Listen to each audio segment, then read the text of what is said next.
We'll have the next question from the mic of the sisters on the right-hand sides. So the sister at the mic, you may go ahead with your question. Good evening to everybody. This is Prashanti Dasri. I'm from India, and I'm actually a born Christian. And I migrated to Dubai recently, August 2011. And I happened to, I came to know about Islam. My brother also here is in Dubai, and he keeps telling us about Allah.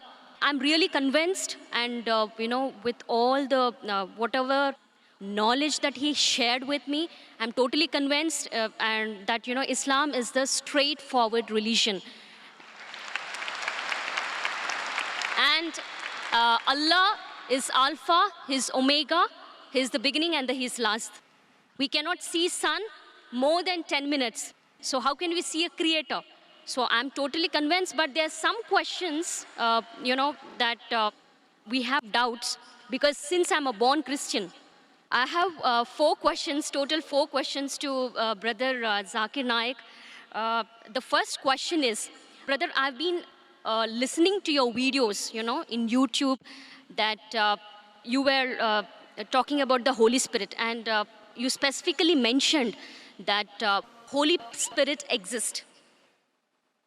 So I just wanted to know, is Holy Spirit there in Islam according to Quran? And also there is a verse in Old Testament Bible that the Spirit of God is hovering over the waters. Spirit of God. So is Holy Spirit a separate from Allah? This is my question. Sisters asked 2 questions. Question number 1 is that there is Holy Spirit. What is the meaning and who is this Holy Spirit as per the Quran, as per Islam, as compared to Christianity? And the Bible does say that the Spirit of God hovers above the water. What does it mean? Is the Holy Spirit separate than God? Sister, you've asked 2 questions. If I answer these 2 questions, will you accept Islam? I have totally 4 questions. So okay, so you want me to answer the first 2 and then you'll ask the next 2 questions? No, yeah, absolutely. I'm 70%, I'm convinced, whatever knowledge that my brother shared with me, and I've been watching your videos, I'm 70% convinced. I'm being very honest and very transparent. So inshallah, if the 4 questions are answered, yes, if you're convinced, 100% will accept Islam. Inshallah, I will accept Islam.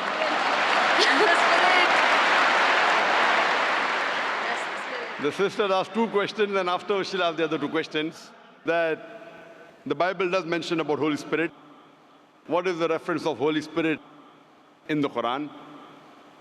What the definition of Holy Spirit, it is not the same as mentioned in Islam, because when the Christians, when they talk about the Holy Spirit, they assume it is part of the Trinity, the triune God, though the word Trinity doesn't exist in the Bible, nowhere.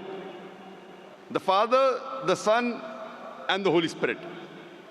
When they say Father, they think about Almighty God, like a Santa Claus sitting in the heavens with the earth at the footstool. When they talk about the Son, they think about Jesus Christ, peace be upon him, like Jeffrey Hunter in the movie King of Kings, with blue eyes and good nose, not a polyp nose like a Jew. When they talk about the Holy Spirit, they think about dove that came in Pentecost, or when Jesus Christ was being baptized. What is the Spirit that's mentioned in the Quran? What I believe is Quran talks about Archangel Gabriel. You are one of the angels sent by Allah subhanahu wa ta'ala, and one of his roles was to get the revelation to Muhammad sallallahu alaihi wasallam. And many other roles he has got. So we believe in the Archangel. So like that, if you say that there is a Spirit, we have no problem. But he's not part of the triune God. And both are separate. The angel, the Archangel Gabriel is separate than Allah subhanahu wa ta'ala. And the Spirit even mentioned in the Bible is separate than Allah subhanahu wa ta'ala. They aren't joined. This is the teaching of the church. Because the word Trinity doesn't exist anywhere in the Bible. But if you read the Quran, the Trinity is mentioned twice in the Quran. In Surah Nisa, chapter number 4, verse number 171, where it says, وَلَا تَقُولُوا ثَلَاثَةً. Don't say Trinity. إِن تَوْ خَيْرٌ لَكُمْ. This says stop, it's better for you. So Quran says, "Wala taqulu salasa," don't say Trinity. And the same message is repeated in Surah Maida, chapter number 5, verse number 73. It says, "Laqad kafara allazina qalu," they are doing kufr, those who say that God is three in one. So the word Trinity appears in the Quran twice, and both the places it says it is wrong to use the word Trinity. And in the Quran, it is mentioned that don't say Trinity, but the word Trinity doesn't exist in the Bible. The closest verse to Trinity in the Bible is the first epistle of John, chapter number 5, verse number 7, which says, "For there are three that bear record in heaven, the Father, the Son, and the Holy Spirit. And these three are one."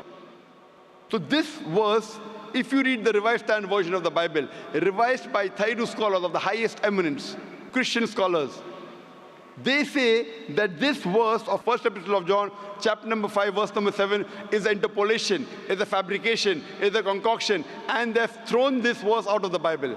So the verse in the Bible that was not talking directly about Trinity, but the closest to Trinity, is thrown out by the scholars of Christianity as a fabrication, as a concoction. So but naturally the Spirit and Almighty God, they're two different entities. They're not the same. And in the Quran it talks about Archangel Gabriel. He is the angel of Allah subhanahu wa ta'ala. Hope that answers the question, sister. Yes, brother. I would like to know your other two questions. Yeah, my third question is, which is related to Holy Spirit only. All the prophets, all the man of God, like Prophet Abraham, Prophet Isaac, and Prophet Moses, peace be upon them, all the prophets, they used to intercede with Allah. They used to interact with Allah. So to interact with Allah, because they are all the chosen ones, they must be gifted by some strength. It might be the grace of God. So it is a power. There is that some power so that they are able to interact with Allah. So what is that power? So what is my understanding?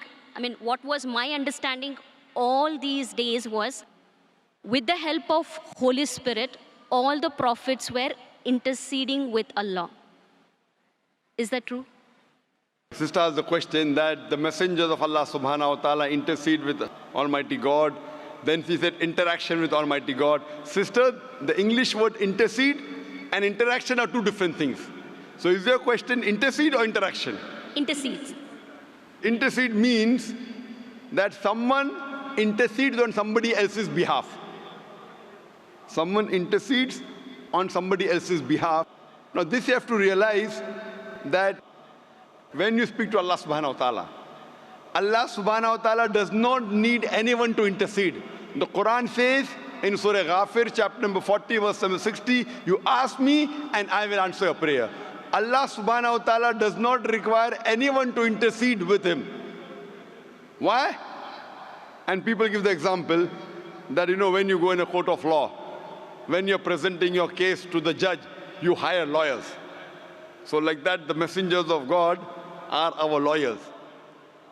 This is okay and logical for a judge who is a human being, because the judge does not know who is the criminal, who is the robber.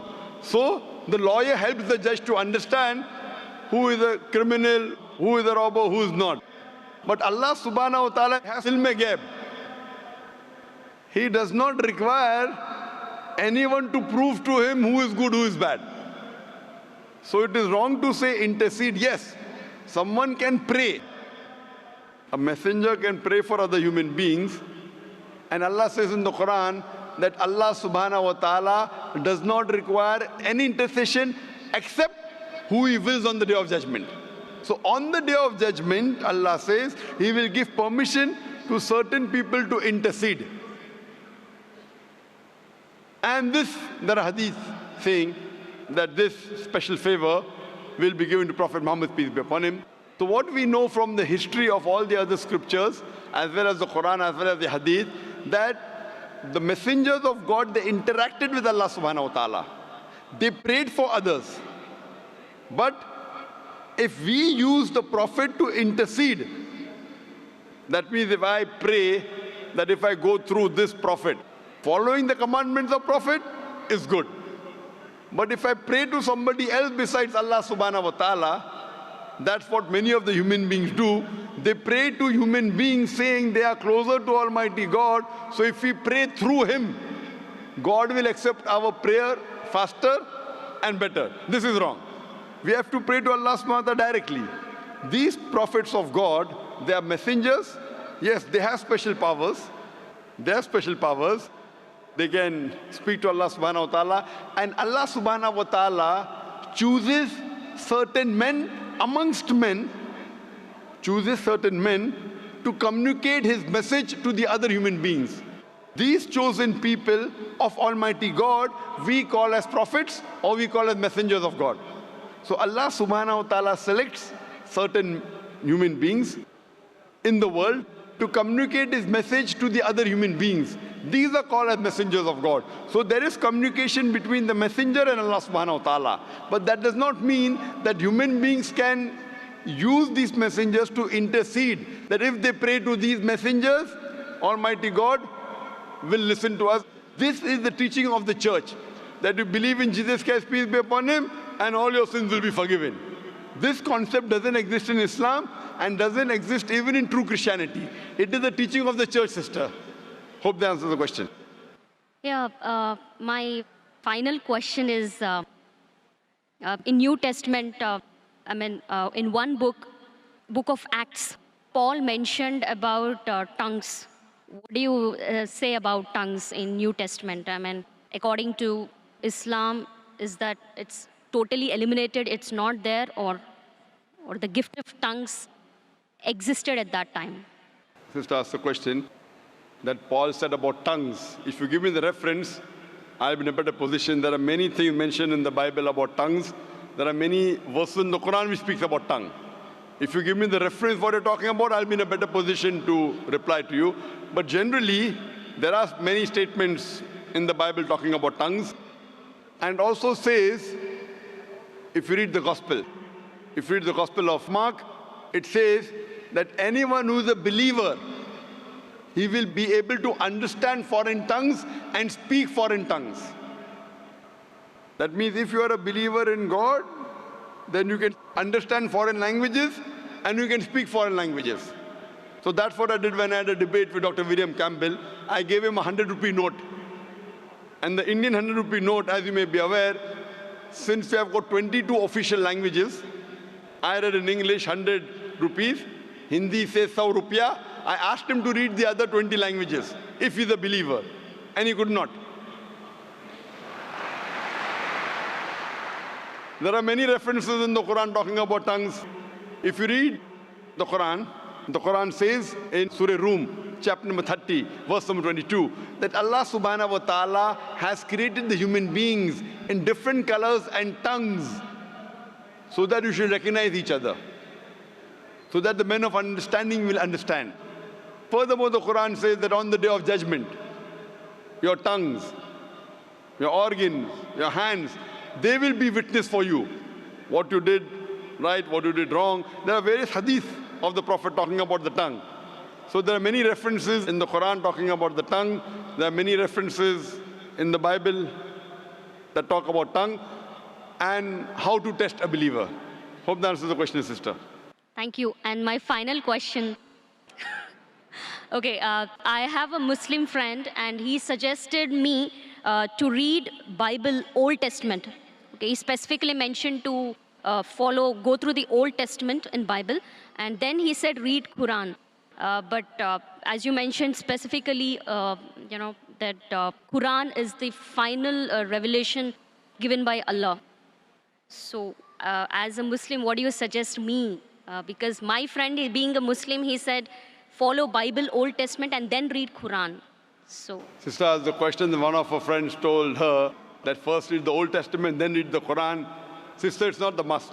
If there is something like the Old Testament and the New Testament, then there's something like the last testament in the Quran. So when the Christians say Old and New Testament, this is the last and final testament of Allah subhanahu wa ta'ala. Now, I am asking you the question. Suppose you have different versions and editions of a book.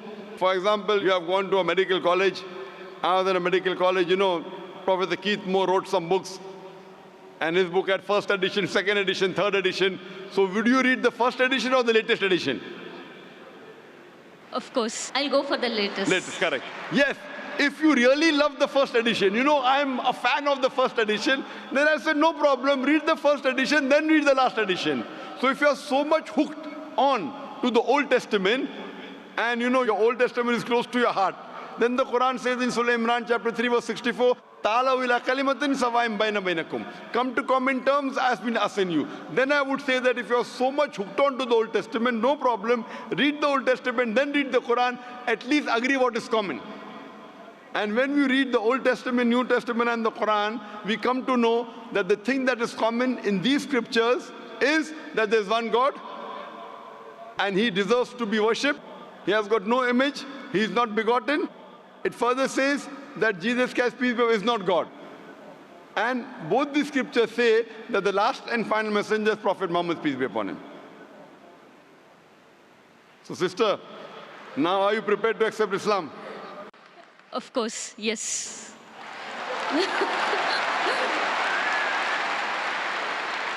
Sister, do you believe that there's one God? Yes, I believe there is only one God. Do you believe that Jesus is not God but is a messenger of God? Yes, I believe Jesus is a messenger. Do you believe Prophet Muhammad is the last and final messenger? Yes, I believe Prophet Muhammad is the last and the final messenger. Sister, is there anyone forcing you to accept Islam? Sorry? Is there anyone forcing you to accept Islam? No, nobody is forcing me. Are you accepting out of your free will? Yes. Because in Islam, to force anyone to accept Islam is haram. It's haram in the religion, and it's haram, it's prohibited in most of the countries, I believe even in Dubai. To force anyone to accept a religion is forbidden. So you're accepting out of free will, sister. Yes, but that is the reason I asked you many questions. MashaAllah. Out of free will. I hope no one is bribing you. No. You know, because in India, when after many people accept Islam, the CID, the police go there and ask, how much dollars Dr. Zakir Naik give you? I tell them I have given them currency of the Akhirah. Currency of the Akhirah, and that's accepted. So inshallah, sister, I will say in Arabic and you can repeat it. Okay. Ashhadu Ashhadu Allah Allah ilaha ilaha illallah illallah wa ashhadu wa ashhadu anna anna Muhammadan Muhammadan abduhu abduhu wa rasuluhu. wa rasuluhu. I bear witness I bear witness that that there is no God there is no God but Allah, but Allah, and I bear witness and I bear witness that Prophet Muhammad Prophet Muhammad is the messenger is the messenger and servant of Allah. and servant of Allah. MashaAllah, sister, you're a Muslim. Yeah. And may Allah subhanahu wa ta'ala accept your effort. And I pray to Allah subhanahu wa ta'ala What's your name? that to guide you further and inshallah give you the best in this world as well as the akhirah and grant you a place in paradise, inshallah, sister. Thank you.